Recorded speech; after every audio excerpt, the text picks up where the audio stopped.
আমি আমন্ত্ৰণ কৰি অনা উদ্বোধক ডক্টৰ ননীগোপাল মহন্ত, ডক্টৰ বসন্ত গোস্বামী ছাৰ প্ৰমুখ্যে মঞ্চত থকা বিশিষ্ট ব্যক্তিসকল আৰু ইয়াত অংশগ্ৰহণ কৰিবলৈ অহা মাননীয় শিক্ষাৰ্থীসকল, আজি সংখ্যা যদিও কম, আমি নিৰুৎসাহিত হোৱা নাই। বিবেকানন্দই কৈছিলে যে মোক 12জন মানুহ দিলে মই পৃথিৱীখন সলনি কৰিব পাৰোঁ। ইয়াত 12জনতকৈ মানুহ বেছি আছে, গতিকে আমি নিশ্চয় কিবা এটা কৰিব পাৰিম। ব্ৰজাৱলী ভাষাটোৰ চৰ্চা কিমান গুৰুত্বপূৰ্ণ সেই বিষয়ে মই দুটামান কথা কওঁ, গতিকে মোৰ একাষাৰতকৈ অলপমান দীঘলীয়া হ'ব। ব্ৰজাৱলী ভাষাটো এটা কৃত্ৰিম ভাষা নহয়। গুৱাহাটী বিশ্ববিদ্যালয়ৰ যিসকল অধ্যয়ন নথকা অধ্যাপকে এই নিচিনা কথাবিলাক লিখি থাকে, তেওঁলোকৰ বিশেষ অধ্যয়ন নাই, আৰু তেওঁলোকে মহেশ্বৰ নাগ আৰু বাণীকান্ত কাকতিয়ে লিখা কথাবিলাক শিলৰেখা বুলি ধৰি লয়। কিন্তু তাৰপিছত গৱেষণা বহুতখিনি আগবাঢ়ি গৈছে, যিখিনি গৱেষণা আমাৰ বহুত অধ্যাপকৰে নাইকিয়া।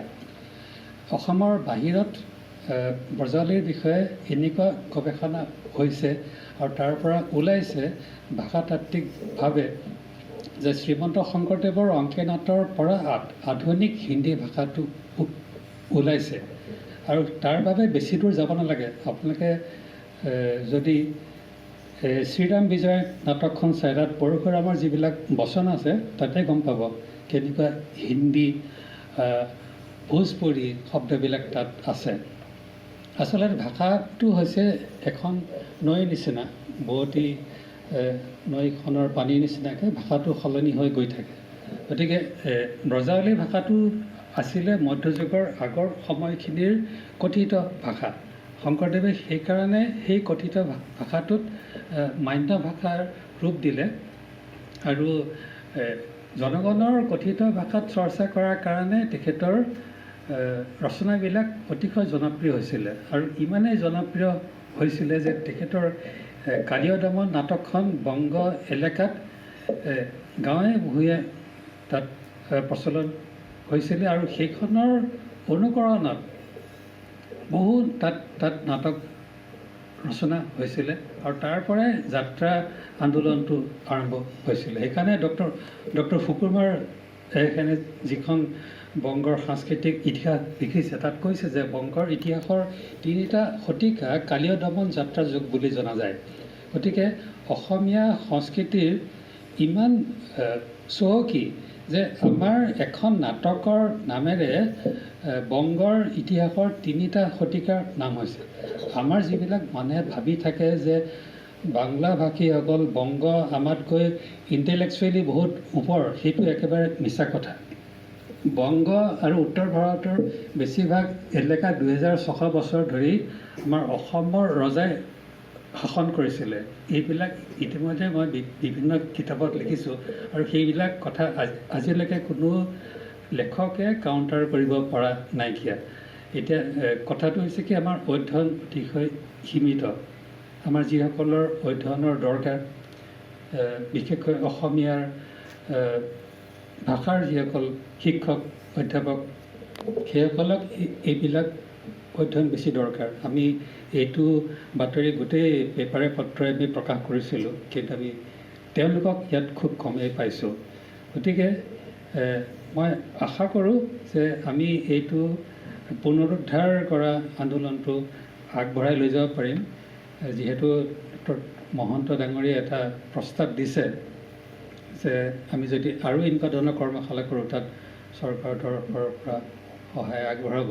গতিকে সেইটোত সঁহাৰি দি মই তেখেতক ইতিমধ্যে কৈছোঁ যে আমি পৰৱৰ্তী কৰ্মশালাখন যোৰহাটত পাতিবলৈ আমি ইচ্ছুক, যিহেতু ডক্টৰ গোস্বামী ছাৰ তাত থাকে, তেখেতৰ স্বাস্থ্যজনিত কাৰণে বেছি ঘূৰি ফুৰিব নোৱাৰে। গতিকে আমি হয়তো পৰৱৰ্তী কৰ্মশালাখন আমি পাতিম যোৰহাটত, JB কলেজৰ সহযোগত, যদি তেওঁলোকে সঁহাৰি দিয়ে। গতিকে আমি আশা কৰোঁ আমাৰ এই ছ'চাইটিৰ যিটো আন্দোলন, আৰু এইবাৰ আমাৰ পৰম্পৰা প্ৰবাহেও সমৰ্থন দিছে। আমি ইতিমধ্যে কেইবাটাও কাম কৰিছোঁ। এটা কাম আপোনালোকৰ বহুতে জানে যে এইটো ডক্টৰ মহন্তই ইতিমধ্যে কৈ গৈছে, আমাৰ ভাওনাৰ আৰ্যবিলাক বিকৃত হৈছে। সেই বিকৃত হোৱা বুলি আমিতো মুখে মুখে কৈ থাকোঁ, কিন্তু আমি ছ'চাইটিয়ে আমি হাতে কামে লাগি শুদ্ধ আহাৰ্য কেনেকুৱা হ'ব লাগে সেইটো গৱেষণা কৰি আমি শুদ্ধ আহাৰ্য প্ৰস্তুত কৰাৰ কাৰণে সংগীত নাটক একাডেমীৰ পৃষ্ঠপোষকতাত আমি 1.5 মাহৰ এটা কৰ্মশালা কৰি আমি 29জন যুৱক যুৱতীক প্ৰশিক্ষণ দিছিলোঁ আৰু তেওঁলোকে অসমৰ বিভিন্ন ঠাইত শুদ্ধ আহাৰ্য প্ৰস্তুত কৰে। গতিকে ইতিমধ্যে আমি শুদ্ধ আহাৰ্য প্ৰস্তুত আৰু প্ৰচলনৰ ক্ষেত্ৰত আমি 4-5টা কৰ্মশালা আমি ইতিমধ্যে কৰিছোঁ। সেইখিনিয়ে গাঁৱে ভূঞে আহাৰ্যৰ শুদ্ধ প্ৰচলনত সহায় কৰিছে। ঠিক সেইদৰে আমাৰ যিটো পুথিচিত্ৰৰ যিটো অংকন শৈলী সাঁচিপতীয়া পুথিৰ সেইটো হেৰাই গৈছিলে, আমি সেইটো পুনৰুদ্ধাৰ কৰিবৰ কাৰণে ইতিমধ্যে আমি 6-7খন কৰ্মশালা পাতিছোঁ। মৃদু মৌচম বৰা আমাৰ লগত আছে আৰু সেই ক্ষেত্ৰতো আমি বহুত শিল্পী প্ৰস্তুত কৰিছোঁ। আমি যিবিলাক কাম কৰোঁ আমি হাতে কামে কৰোঁ। আমি এটা নতুন চামক আমি উলিয়াই আনিছোঁ আৰু আমাৰ ৱেবছাইট sankaradeva.com-ৰ মাধ্যমেৰে এইবিলাক সমগ্ৰ বিশ্বলৈ গুচি যায়। ইয়াতো আমাৰ সমল ব্যক্তিসকলে যিখিনি ভাষণ দিব সেইখিনি কমপ্লিটলি ৰেকৰ্ড কৰি পেলাই আমাৰ ৱেবছাইটত আমি আপলোড কৰিম, যাতে পিছলৈ মানুহে চাব পাৰে। গতিকে আমি এইদৰে আগবাঢ়ি গৈছোঁ আৰু আশা কৰোঁ আপোনালোকৰ সহায় সমৰ্থনত আমাৰ এই আন্দোলনটো আগবাঢ়িব। ধন্যবাদ।